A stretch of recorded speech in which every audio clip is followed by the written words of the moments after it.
You guys already know how bad mobile horror games are by now, and how easy they can be found in app stores, so we're gonna find actual good mobile horror games instead, and that's much harder to find. I mean, there's like thousands of sloppy mobile horror games out there, so I'm really trying to find a bunch of needles in garbage success in an attempt to have enjoyable experience. Also, I'm only covering 3D roaming horror games as that's what most people will be familiar with when thinking about mobile horror games, so no games like That Ballad, Dark Evil, Dark Exceed, The Strain, or Lunatica yet. Starting with our first game is called Cameras Chasing. With a download number of around 20, not thousands, two whole digit that this game has. Yeah, I wasn't kidding around when we were gonna try to find good mobile horror games in Obscurity, which I found it thanks to App Finder by Skyuga and AppAgg having better availability search results than app stores to make this video possible. Here you'll be going through levels that's been both pre-made and random generation that each have a different game modes and difficulty. Playing through the tutorial, the game explained the controls and you got locked up inside the place where it's guarded by artificial security guard in the form of siren roaming the place. No, not that siren. This siren named Stelza. Yes, this simple 2D design that moves like an spot is actually scary, so don't judge a book by its cover. You can sprint to hide in a room for it to not chase you while also slowly fill up your energy, but don't think just being in a room is enough to stop it and you gotta close the door properly. Sometimes the place can be filled with cameras that can detect you and alert Stelza to know where you are to find you.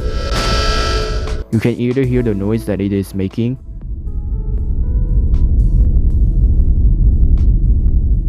or see the room shaking to know that Stelza is nearby, whether it's below or above the floor that you're in or it's nearby to your room. To escape, you'll need to find a bunch of keys lying on the ground to unlock the exit. Do make sure to use the rail and lamp safely to win, or else you can also find potion to refill your sprinting energy, a bed in yellow room as a checkpoint, and a render in red room to know where you and Stelza are with limited uses. There's also an elevator that can be used to go to lower or higher floors to buy you some time collecting keys while Stelza is busy running towards you. Adding on the claustrophobic atmosphere from the far where you can also set either dark or light, which I personally choose light for better visibility and dark for better immersive creepy feel, but both works fine. And the fact that you can randomly generate levels and unlock the game modes through achievements gives a ton of replayability, with the game being easy to understand thanks to tutorial and instructions. It's been a fun horror experience for me. The difficulty is balanced. I got scared by the it's chasing you text or seeing Stelza where I hastily tried to find a room in panic, and a lot of room for it to expand upon thanks to how simple yet effective game design it is. And I seen with to be continued after exiting hitting potential updates in mind. I do have some ideas for said potential updates, like maybe you could collect different items than just keys. For example, bunch of jewelry items like diamond, necklace, rings lying in either a room or floor to match with a matching team, and then have one key to unlock the exit. Or perhaps more customization options like able to custom these three, how many keys to collect with a elevator or no elevator, or set floor numbers, and among other things that are left behind through achievements that I'm not gonna spoil. Though it's a bit of a hassle doing a level times achievements just to collect a new game mode, but I give it a pass since I had replayability enjoyment playing set levels. So there isn't any glaring flaw that I could think of that significantly dragged this game down. I just couldn't believe that I'm playing a 2-digit download game where it's been here for a year and has been making for 3 years set by devs themselves, yet still haven't got any attention that it deserves. Also, did I mention the fact that this game has no ads either? Normally I would consider this as good, but when you have a game with these qualities in mind, I think having ads there at least after winning the game to support the game is okay in my opinion. Unless dev just made this purely for the love of the game, then cool. And I would like this game to be on iOS for more availability if possible, but yeah, severely underrated horror game. Go play it. If for some reason Google Play application hides it, just search in Google and click the Play Store link to download. Moving on to the second horror game called Furor.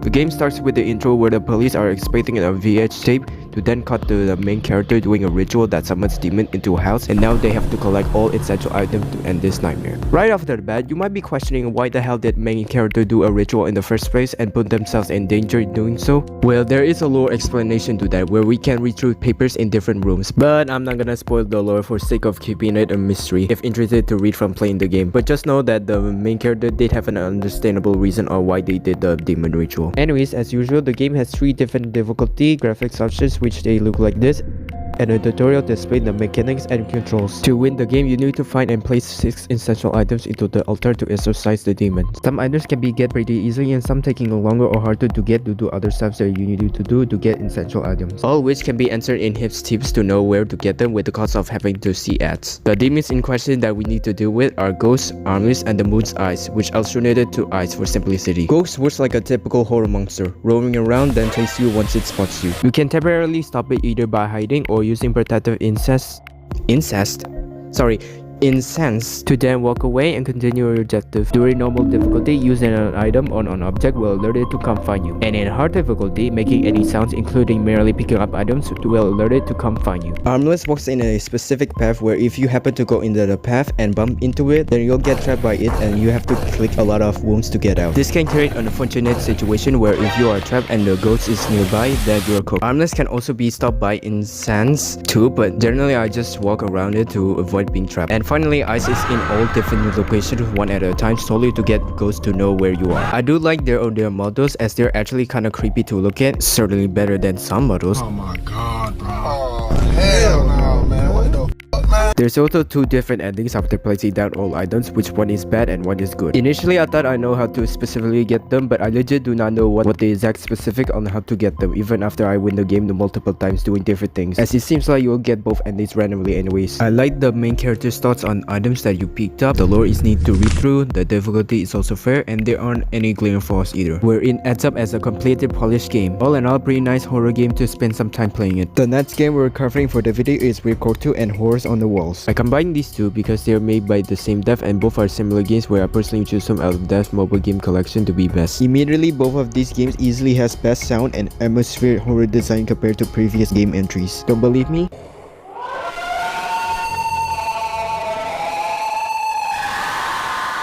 Yeah, that's a taste of what's to come. The gameplay is essentially an exploration to find your way through to the chapters, like finding items or going to another room to complete the game. But this does mean that you may get lost, as I have going around in circles before, so it may take a while to get into the right path. The atmosphere takes the fear of unknown horror element where you don't know what you will encounter lurking in the darkness during your exploration, along with the sound ambience accompanied to heighten the creepiness factor. Both games certainly did give me a lot of chills, and sometimes I was a little afraid to move, unsure what lies there that I might meet up, even when I have a gun in Weirdcore 2 where I still felt a bit unsafe. I expect to encounter something like this.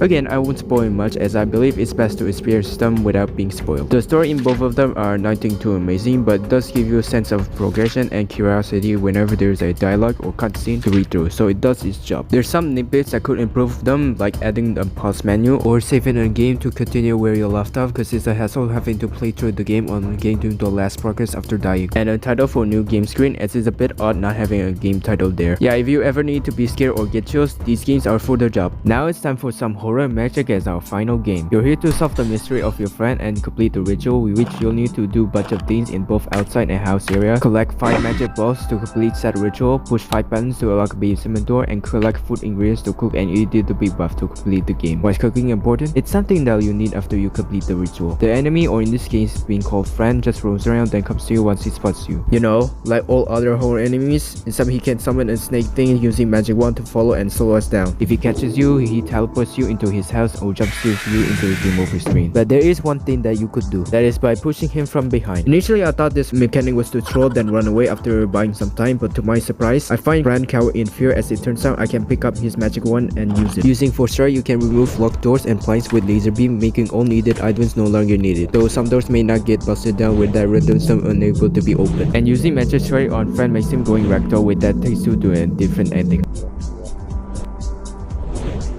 But you can't put down magic balls to get the main ending, even though it busts down doors to get magic balls and pushing buttons, which makes the magic wand kinda pointless despite being a main feature in the UI. After giving the game some further thoughts, I'll be honest, there is unfortunately some glaring issues that I had with the game, particularly with Friend. Now the problem with Friend is that he's kinda unfair to deal with compared to other horror monsters. Like this situation for example. What am I supposed to do here? Can throw a launcher to temporarily stop him? I wish I did, but no, he just rushed it off. Can I hide either, cause he's gonna catch my chicks anyway.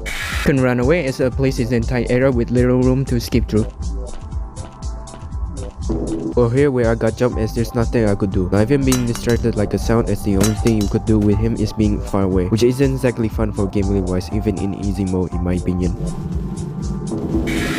I feel like there's some improvements and ideas that could be made for the game to be more fun experience. For example, maybe the player can pick up a different one and have a slow magic like that snake thing, as it certainly would have been useful to slow him down to stall. Or an illusion magic, place in a main character mannequin to distract Fred for another stall, while have both magic be in a long time cooldown after use, like how running has a cooldown in older version. Could have justified the one mechanic in the UI instead of merely being in a magic ball radar. I mean, it's in the title's name, or a magic. We could have a magic standoff or something. Also wait, maybe Fred can summon a clone himself as an illusion to trick and catch player to alert the real one, rather than him only using snakes slowing player down when there's other potential magic abilities. And if what I suggested so far may sound too easy, there's 3 other modes that can be used to set restrictions like how Furor have done.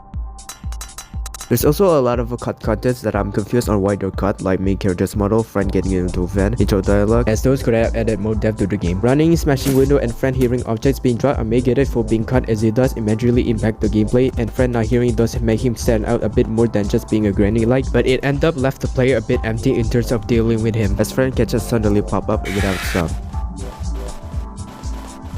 The new added content like graphic update and skins are cool but do not majorly impact the quality gameplay. Sleeping friend and pushing him makes him inactive, and even the magic ball rather needs an improvement. Why wait 11 whole seconds when it could be used during both player and friend moving, as shown with me doing a bug?